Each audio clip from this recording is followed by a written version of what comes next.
ఆత్మ బంధువులందరికీ జ్ఞానశక్తి పీఠం నుంచి శుభ అభినందనలు.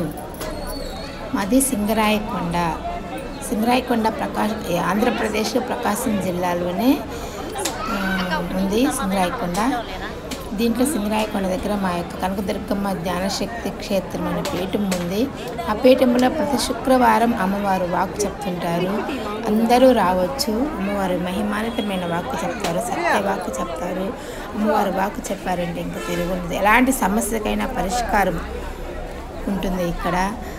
ఇది అదే అని లేకుండా ప్రతి సమస్యకి పరిష్కారం చెప్తారు కనకదుర్గమ్మ అమ్మవారు. కనుక ప్రతి ఒక్కరు ఆ అమ్మవారికి అమూల్యమైన వాక్ని మీరు అందుకోవాలని, అందరూ అమ్మవారి యొక్క అనుగ్రహంతో దిగ్విజయంగా వర్ధిల్లాలని మేము అమ్మవారి పీఠం తరపున మేము అందరినీ కోరుకుంటున్నాము. అలాగే మేము ఏం చేసామంటే సింగరాయకొండ జ్ఞానశక్తి పీఠం నుంచి పోలేరమ్మ అమ్మవారు కామాపల్లి పోలేరమ్మ అమ్మవారు మందిరానికి వచ్చున్నాము.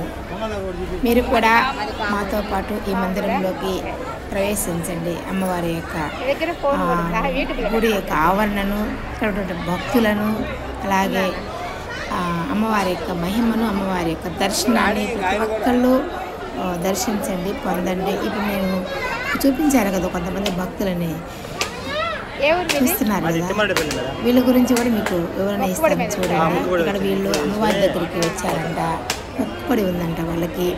అదే కోడి పుంజును అమ్మవారికి సమర్పించుకోవడానికి, అలాగే చీరలు సారెలు సమర్పించుకోవడానికి భక్తి శ్రద్ధలతోటి వచ్చారట వీళ్ళు. పొంగళ్ళు నైవేద్యం సమర్పించుకోవడానికి వచ్చారు. వీళ్ళందరూ కూడా మా యొక్క యూట్యూబర్స్ అన్నమాట. నన్ను గుర్తించి పలకరిస్తున్నారు. అందుకని వాళ్ళని కూడా ఒకసారి మీకు పరిచయం చేయాలని చూపిస్తున్నాను. ఎంతో ప్రేమతోటి అమ్మవారికి భక్తితోటి శ్రద్ధతోటి వాళ్ళు పొంగళ్ళను పెట్టుకొని, అలాగే కోడి పుంజును సమర్పించుకోవడానికి, చీరలు సారెలు కూడా సమర్పించుకోవడానికి, ఇలా వీళ్ళలాంటి వాళ్ళు అనేక మంది ఇక్కడ ఆదివారము ఇలాంటి కార్యక్రమాలను జరుగుతూ ఉంటాయి. ఈ యొక్క మందిరంలో ఈమె ఒంగోలు మా యూట్యూబర్ అంట, గుర్తుపట్టి పలకరిస్తున్నారు చూడండి. అలాగే ఇక్కడ అంటే అమ్మవారి ఆలయానికి ముందు మనం వెళ్ళే ఒక మార్గంలో ముందుగా అందరూ టెంకాయలు అమ్మవారికి సమర్పణ చేస్తున్నారు. ఇక్కడ చూడండి, అదిగో అక్కడి నుంచి వాళ్ళంతా మా చెల్లెళ్ళు అనమాట. వాళ్ళు అమ్మవారికి చెల్లెళ్ళు ఒక మంది ఉంటారు. అట్లాగే నా చెల్లెళ్ళు వీళ్ళు కూడా, నాకు చెల్లెళ్ళు కూడా చాలామంది ఉన్నారు జ్ఞానశక్తి పీఠంలో. అట్లా వీరు కూడా నా చెల్లెళ్ళు అమ్మవారికి టెంకాయని సమర్పిస్తూ ఉన్నారు. అక్కడ ముందుగా మనకి ఏం కోరిక కోరుకుంటున్నామో ఆ కోరికను నివేదించుకొని ఆ టెంకాయని సమర్పిస్తే దాంట్లోనే మన కోరిక యొక్క ఏంటి ఆ కోరిక సబబా సబబు కాదా అనేది ఆ టెంకాయ ద్వారానే ఎరుక చేస్తుంటుంది. అది మనకు అందరికీ తెలిసిన విషయమే. అలాగే ఇంకా మనం ముందుకు వెళ్దాం రండి అందరినీ. నుంచి ఇప్పుడు మేము గుడి ఆవరణలోకి గుడి చుట్టూ ప్రదక్షిణ చేసుకుంటూ వెళ్ళడం అనేది ప్రతి గుడిలో సర్వసాధారణమైనది. అలాగే మేము కూడా ఏం చేస్తున్నామంటే గుడి చుట్టూ ప్రదక్షిణ చేసుకోవడానికి అని చెప్పి మేము గుడి యొక్క ఆవరణ చుట్టూ తిరుగుతూ ఉన్నాం అనమాట.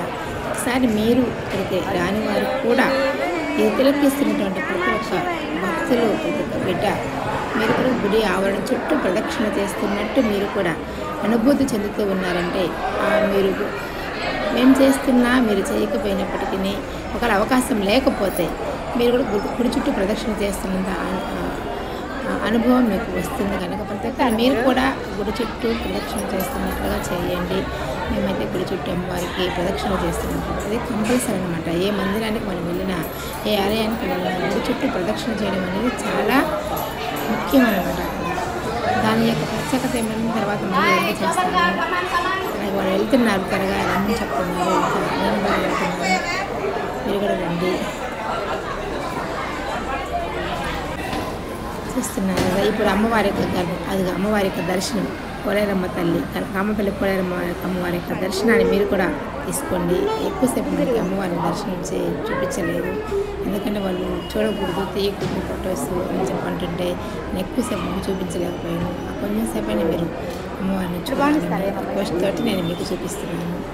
అలాగే మేము దర్శనం చేసుకున్నాము, అమ్మవారి దర్శనము. ఇంకా మనం బయటకు వచ్చేస్తున్నాం అనమాట. అమ్మవారి ఆవరణలో లోపల అంటే గర్భగుడి ఆవరణ ఒక్కసారి మీరు కూడా తిలకించండి. అందరూ చూడండి, బాగా పాజిటివ్ వైబ్రేషన్స్ వస్తున్నాయి ఇక్కడ.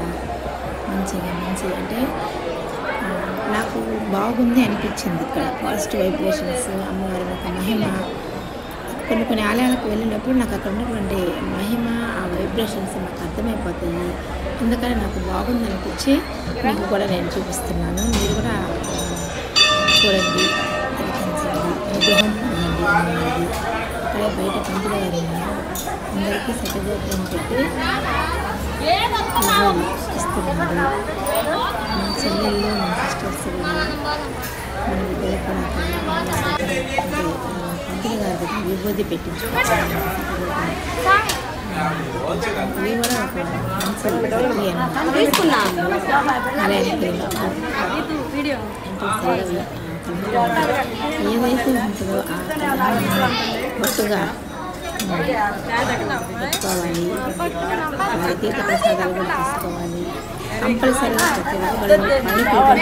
కానుకలు అంటే ఇలా సమర్పించకూడదు. మనం ఉండిలో కానుకలు ప్రతి ఒక్కళ్ళు గుడికి వెళ్ళిన ప్రతి ఒక్కళ్ళు దయచేసి నేను చెప్పేది ఏంటంటే మనం బయటికి వెళ్తున్నాము, కానీ మన వంతు మనము ఏం చేస్తున్నాము గుడి డెవలప్మెంట్ అన్నప్పుడు మనకు మన శక్తి మేరకు మనం కానుక సమర్పించాలి. అది మాత్రం సమర్పించుకొని రావాలి. అలాగే ఇక్కడ వీళ్ళంతా సింగరాయకొండ వాళ్ళు కూడా చాలామంది వచ్చిన్నారు కనుక వీళ్ళు ఆ అమ్మవారికి అక్కడ కాయిను అనేది సమర్పిస్తే అక్కడ అలా అంటించి కాయిని మళ్ళా చెయ్యి ఇలా పెడితే ఆ కాయిన్ వచ్చి చేతిలో పడుతుంది. అది తొందరగా పడితే వాళ్ళ కోరిక, ఏదైనా కోరికను అనుకుని అక్కడ అంటిస్తే మనం ఏదైనా తొందరగా అనుకుంటే ఆ కోరికని తొందరగా తొందరగా పడిద్దంట ఆ కాయిన్. ఇది లేట్ అయితే లేటుగా పడిద్దంట. లేదంటే ఆ సమస్యకు అసలు కారణమే లేకపోతే ఆ కాయిన్ పడదు అని చెప్పి ఇక్కడ వారు తెలియపరుస్తున్నారు.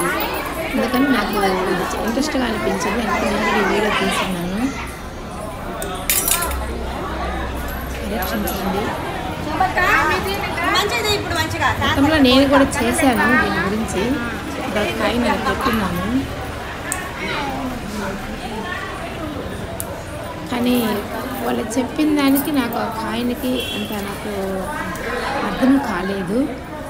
అయినా సరే దైవం అర్థం అవ్వటం అనేది అంత చిన్న విషయం అయితే కాదు కనుక ప్రయత్నం చేస్తే తప్పైతే లేదు కదా. ఎవరికి వాళ్ళు స్వయానుభవంతో ప్రయత్నం చేసి తెలుసుకుంటే మంచిది. వాళ్ళు వీళ్ళు చెప్పే విషయాల కంటే కూడా ఎవరికి వాళ్ళ ప్రయత్నం చేయండి. ఇది మీకే నేను వదిలేస్తున్నాను. ఎవరు వాళ్ళు భక్తిభావంతో, ప్రేమతోటి, ఏ లోపము ఏ దోషము లేకుండా చేసే ప్రతి దానికి ఫలితం ఉంటుంది. ఇది మాత్రం సత్యం కనుక మీరు కూడా అక్కడికి వచ్చినప్పుడు సమర్పించండి. అలాగే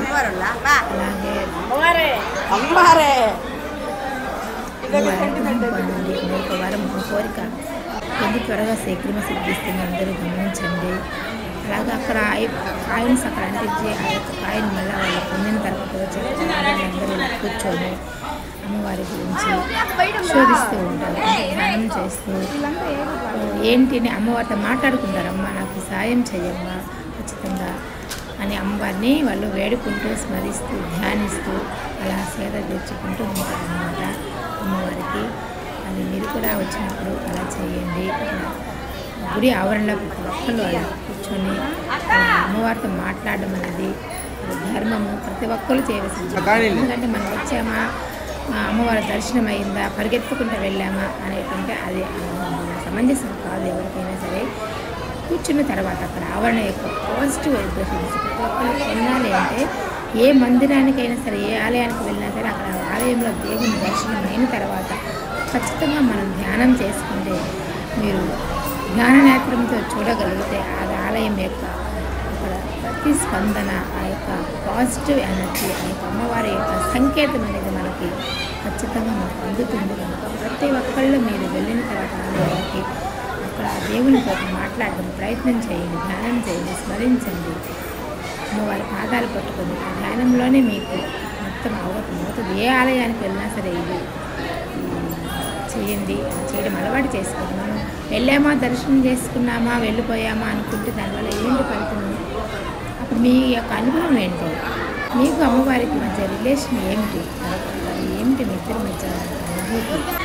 అమ్మ అంటే అమ్మ, మన తల్లి కన్నతల్లి ఎంత అంతకంటే మిక్కిలి మిక్కిలి మిక్కిలి అమ్మ కన్నతల్లి మనకి ఈ జన్మకే తల్లి, కానీ అమ్మవారు మనకి జన్మలకు తల్లి కనుక ఆ యొక్క అమ్మవారి ప్రేమను మనం పొందాలి, అనుభవించాలి. ఎందుకు కూడా మనకి తెలుసుకోవాలనుకుంటే ధ్యానంలో కూర్చొని ధ్యానం చేస్తూ అమ్మవారి యొక్క శక్తిని పొందుతూ ఆ శక్తిని నేను కూడా ఖాయం అందించాను.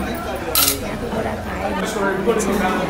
అలాగే వచ్చిన తర్వాత అందరూ మొక్కుబళ్ళు ఉన్నవాళ్ళు మళ్ళీ భోజనాలు కూడా పెడుతూ ఉంటారు.